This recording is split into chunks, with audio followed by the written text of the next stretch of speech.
Mr. Speaker, sir, I thank the member for the question and thank him for alerting me to the report beforehand. The article which the member has distributed speaks of a crisis in recruiting judges to the top levels of the bench in the United Kingdom. It says that the UK courts are unable to attract high-caliber legal talent to fill the vacancies in the bench. There are likely to be several reasons. One reason is said to be because of, and I quote, a perception that judges are not valued, open and close quotes. The article also says that the judges went to the employment tribunal to argue their case on their own remuneration packages, specifically pension arrangements.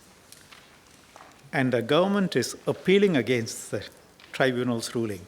So here you have judges taking up their cases to the employment tribunal against the government, and now the government appealing against that decision.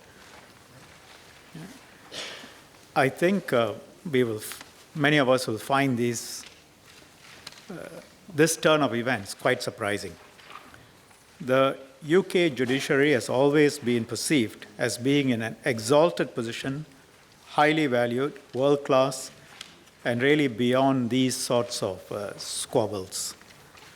Our own legal system is derived from the British system, and we owe much to them. And many of us grew up as lawyers, knowing and believing that the British judiciary was, in fact, the gold standard. So it's therefore quite saddening to read this article. Some of the difficulties faced by judges in the UK have been quite public for some time. One of the reasons for this state of affairs, in my view, is that for some time the UK judiciary does not appear to have been given the resources it may have needed, and also judges have been subjected to unfair public attacks. These attacks have undermined the standing, prestige, and morale of the judiciary. In 2015, the then Lord Chief Justice of the United Kingdom said, and I quote, "There has overall been a widespread feeling amongst judges of not being valued or appreciated for their work."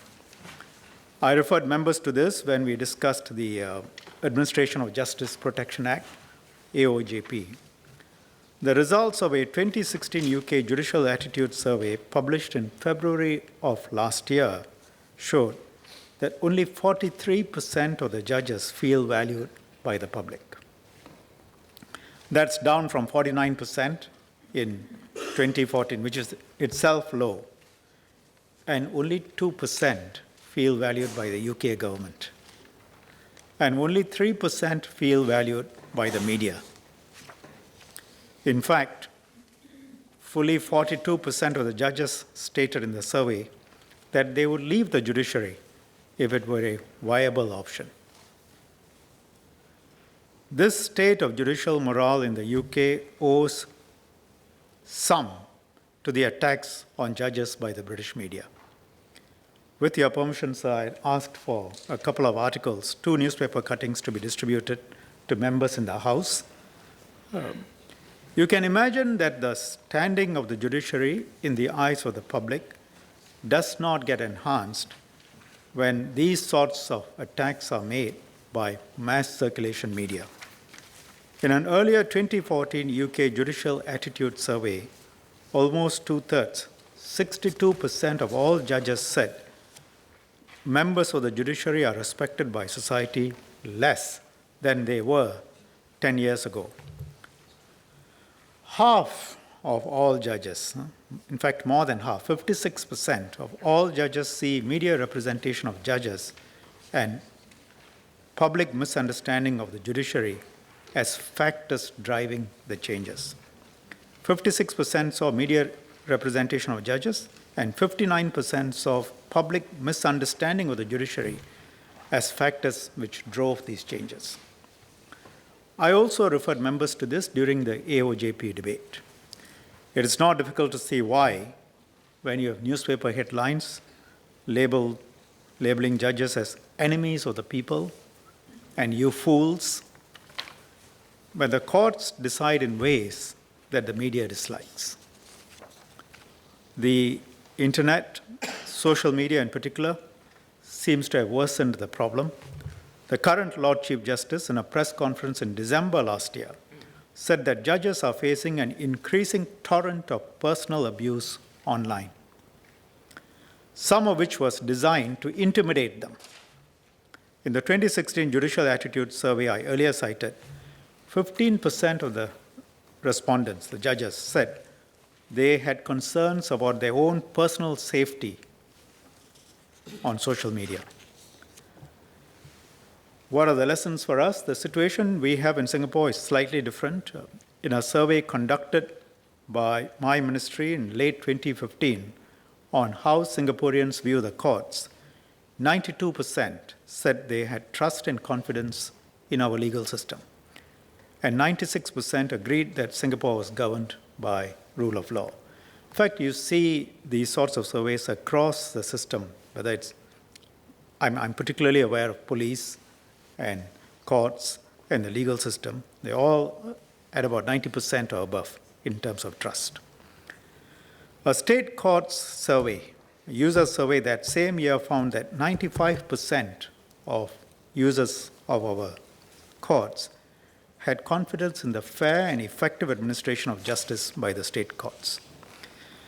But this is not cast in stone, and what is happening in the United Kingdom could easily have happened in Singapore and can easily happen to us if we are not careful. The reason it has not happened is because we have chosen a different path from the United Kingdom in some ways.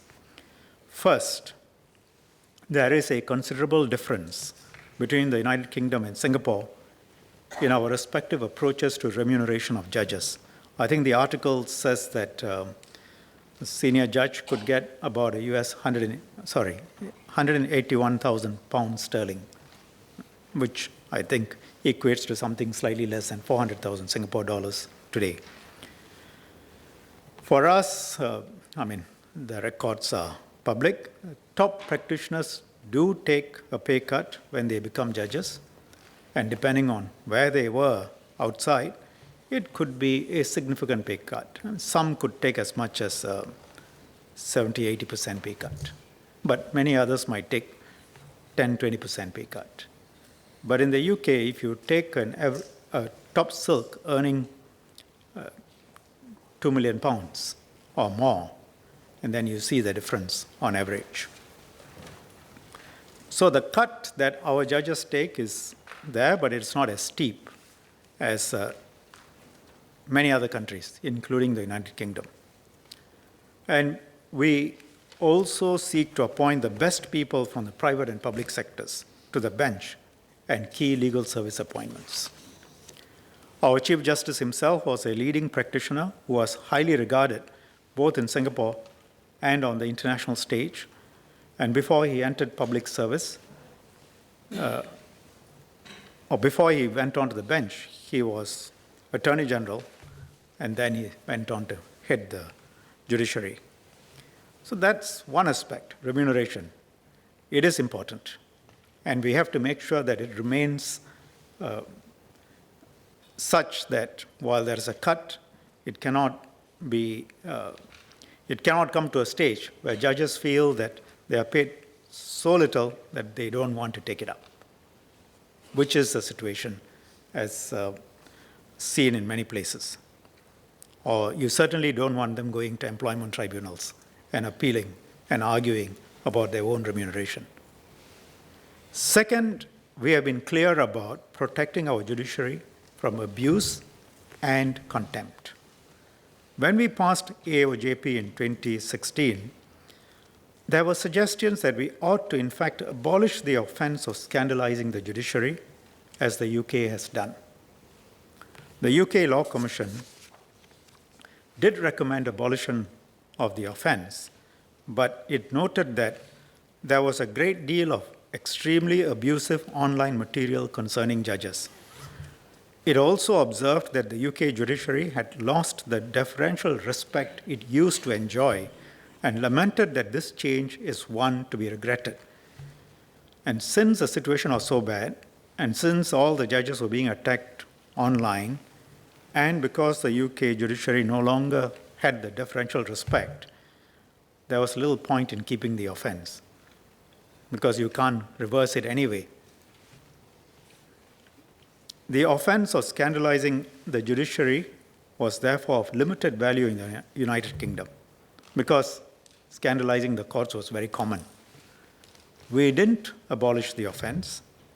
Even before the AOJP, we have always taken a strict view on scandalizing the courts, because if there is an erosion of trust and confidence in our judiciary, that would fundamentally affect the standing of Singapore and the way Singapore functions. In fact, that is why I decided that we, in fact, had to further tighten the law on scandalizing the judiciary and lowered the test from real risk of undermining public confidence in the administration of justice to one of risk that public confidence would be undermined. That was a specific, considered decision, and it was the one change to the substance of the law that the AOJP made.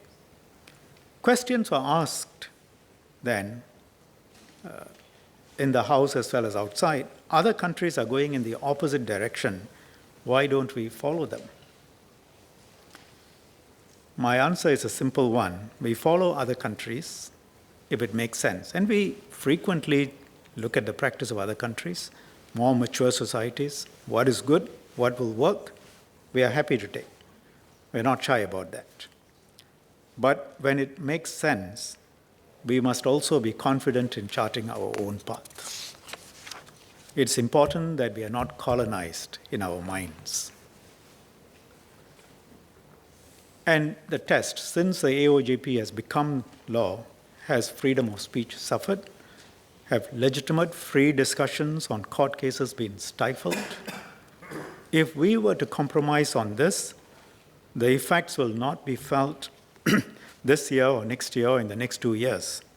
But some years later, we are likely to find ourselves in the same position that the British find themselves today. Judges feeling under attack, or judges being under attack, distrust generally pervading, an inability to attract top legal minds to take up positions on the bench. When the quality of the judiciary suffers, the rule of law suffers.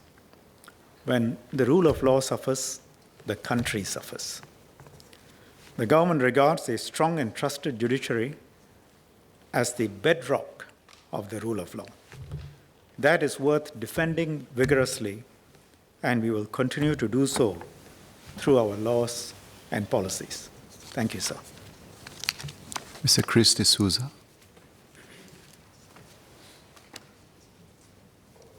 Thank you, Minister, for your reply, and I would like to say that I agree with every word in that response.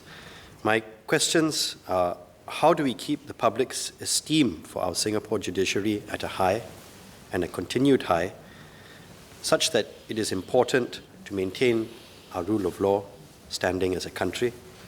And secondly, in line with the public service move toward a clean wage, would the Minister clarify if judges are paid a pension or provided medical benefits, i.e., do they have a clean wage? Thank you. Judges may regret it, but we do have a clean wage.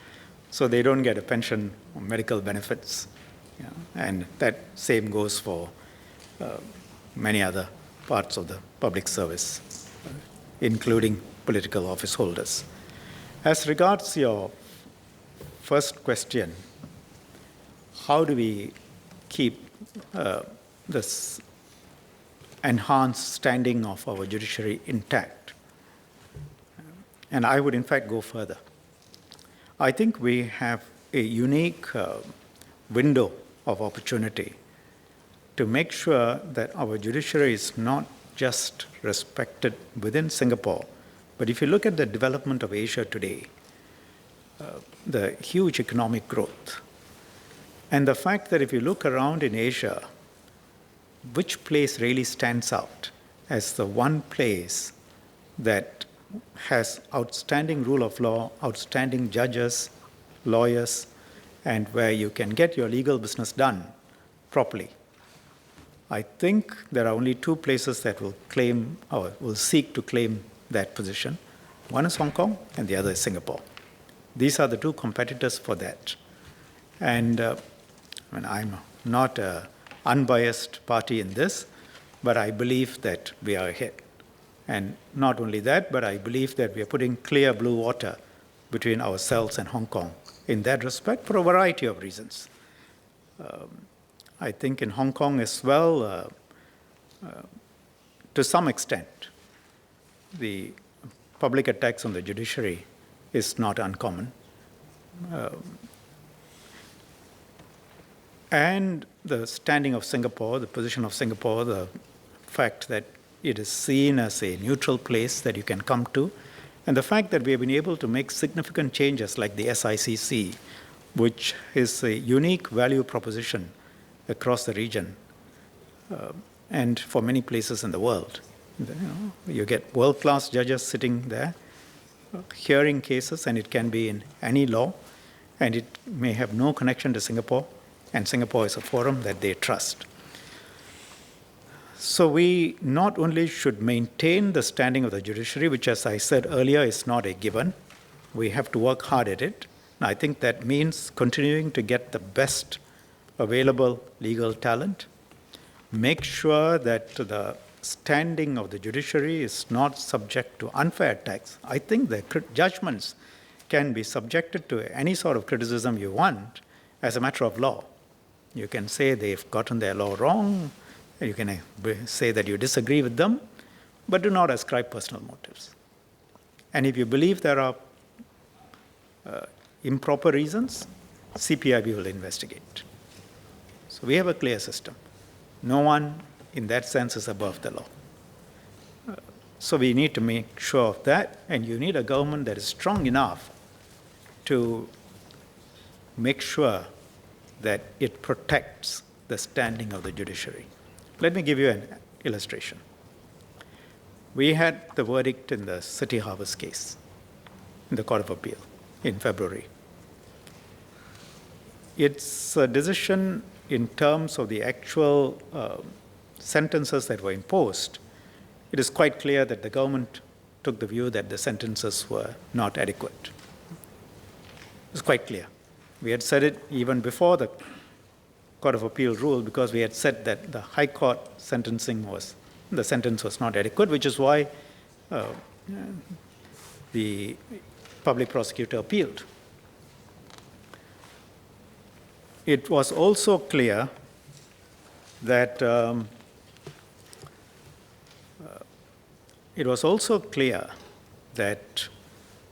the substantial public sentiment was very, very much not in favor of the judgment that was delivered. So politically, the easiest thing, that happens in many places, would have been for the government to come to Parliament if it wanted to make a point, and also join in the criticism. I think it is most unlikely that you will get a situation where the law minister will stand here and say, well, we disagree with the final result. Nevertheless, judges ought not to be attacked. They ought to be respected. They ought to be supported. They ought to be given the freedom to decide. If we disagree, we criticize their judgments, but let's not criticize them personally.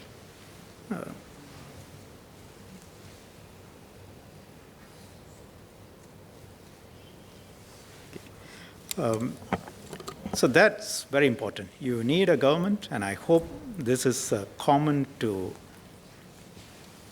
all members here, and I believe it is common to all members here, both government and opposition, that we are very strong in protecting the standing of our judiciary. Thankfully, we haven't had debates in this House, nor among reasonable opinion outside about judiciary along the lines that is taking place in many other countries. Thankfully, we don't have that. And therefore, we are able to deal with the substantive issues. I mean, one can argue or agree or disagree on specific aspects of the AOJP, but I don't think there's any disagreement on the fact that our judiciary has to be protected. Now, in answer to your question earlier on pensions, judges' pensions, Mr. D'Souza, I'm told by the Prime Minister that the judges' pensions may have been taken into account in their overall remuneration. So the answer I gave you is still strictly correct in that they do not get pensions nor medical benefits, but under the clean wage system, that factor may have been taken into account in the remuneration package. I checked it, but I'll check that again, and if I have to correct it, I'll come back and let you know. Thank you, Speaker.